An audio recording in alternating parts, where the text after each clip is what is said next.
Hello, my name is Raymond Meza. I'm a member of the Colorado River Indian Tribes.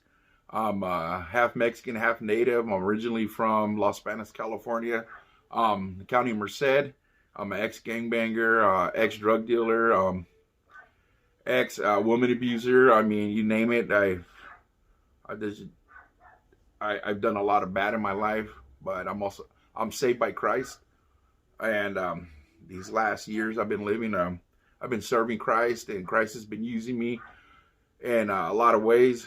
And let me tell you a little bit about what we do. About 4 years ago, my older sister Cynthia Williams, she was murdered, and she wasn't just murdered; she was tortured and brutally murdered by people that she called her friends.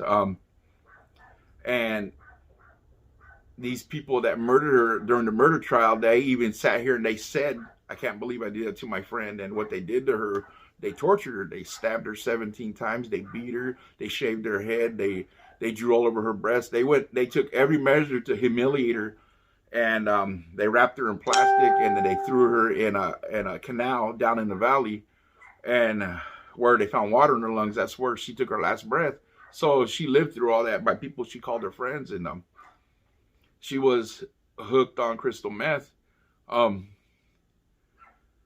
and she had low self-esteem, and we could see the people she was hanging out with. We knew that they were bad people, and we would tell her, but she wouldn't see the bad in people. She would see the good. She she didn't think she was worth it.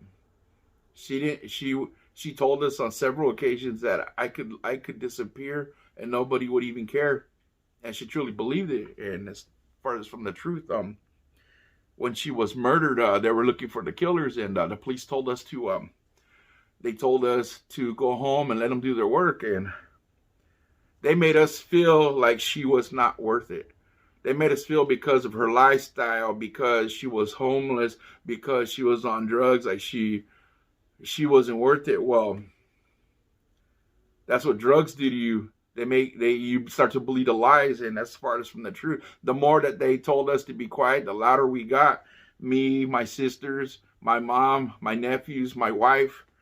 Um, we got louder. We got together what little bit money we could get, which was $5,000, and we launched the whole campaign ourselves. We went everywhere. Anybody that we could stop to tell them the story about what happened to my sister, we did, and the community rose up. Strangers from all over the place came. We were on ABC News. We went to the the news stations, the radio stations. We went everywhere because this is my sister. This is our loved one, and there's a lot of people out there that there's a lot of you out there that think you're not worth it, and you are. And we got louder. We got louder and louder, and we started the community march, and we marched through the streets. We marched through the streets with banners. We marched through the streets with signs.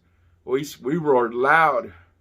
This is our sister, and you're gonna hear, and you're gonna hear her name, and people did. What beautiful thing about it is, the beautiful thing about serving Christ is that when we cried out for his help, he sent people from all over the place to march beside us, and just to let you know that you are worth it, and people do care.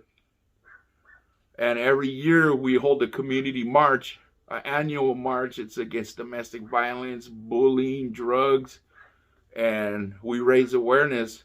Murdered, missing Indigenous women. Through this, submitting our lives to Christ. Christ has been using us, and we've been called out to Yuma, to Crossroads, to be a guest speaker. We've been asked to go all over to speak, just to tell that story of hope.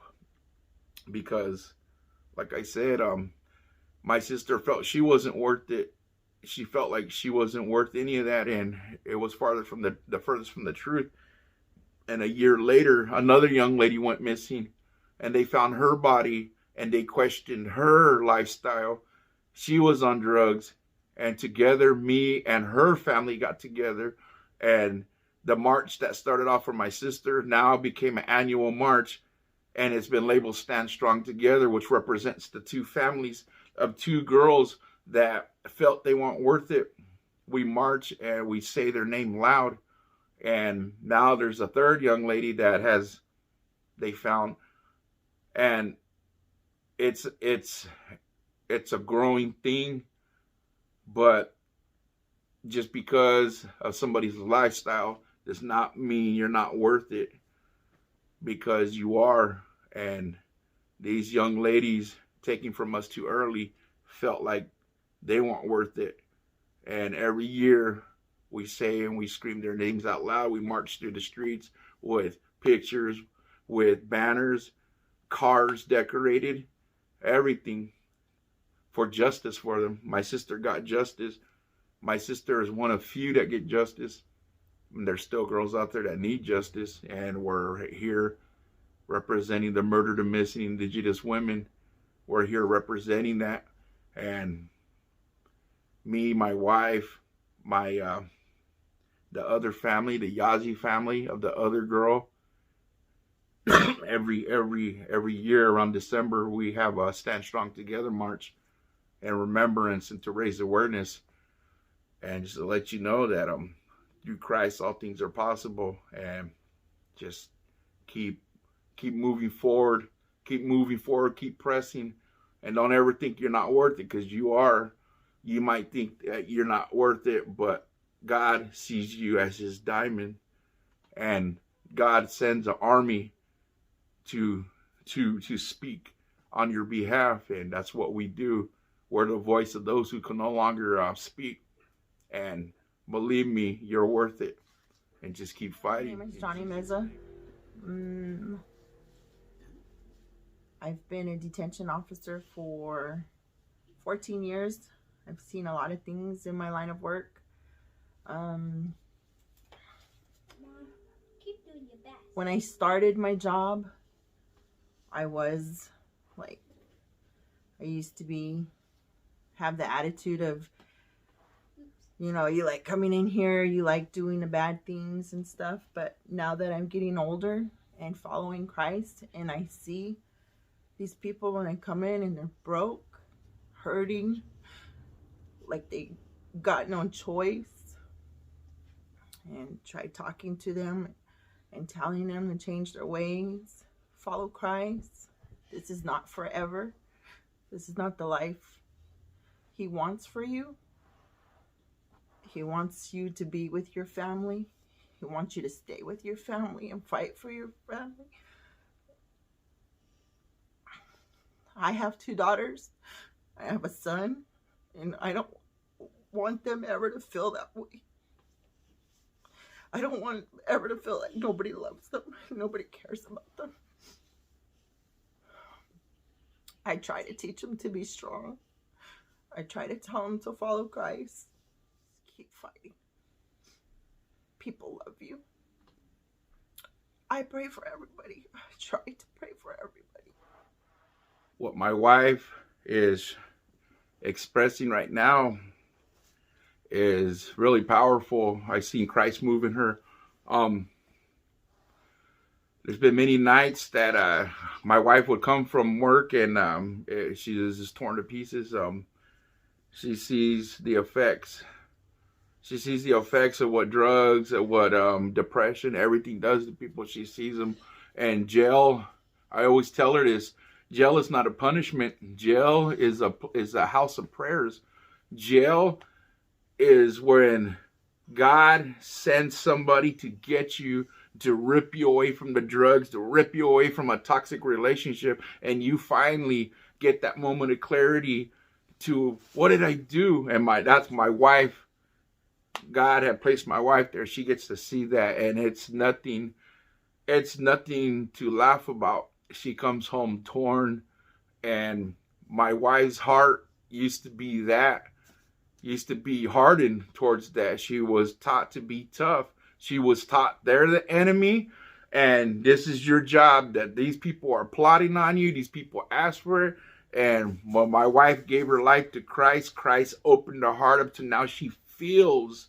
She sees her daughters. She sees her son, she sees her brother in these people. And they no longer become inmates. They become human beings. Because God had opened her eyes, and it does a lot to my wife. So when you feel like nobody cares about you, you have no idea how God's working.